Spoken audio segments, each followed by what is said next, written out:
iyun 2025-yil Bayot tumani Muqimiy mahallasida joylashgan Xalq banki Bayot BXMga biriktirilgan 460-konturda joylashgan yer maydonidamiz.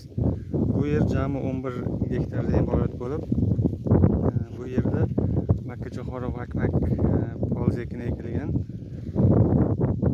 Yerga 20 ta dehqon xo'jaliklariga bo'lib berilgan bo'lib, jami 11 gektardan iborat.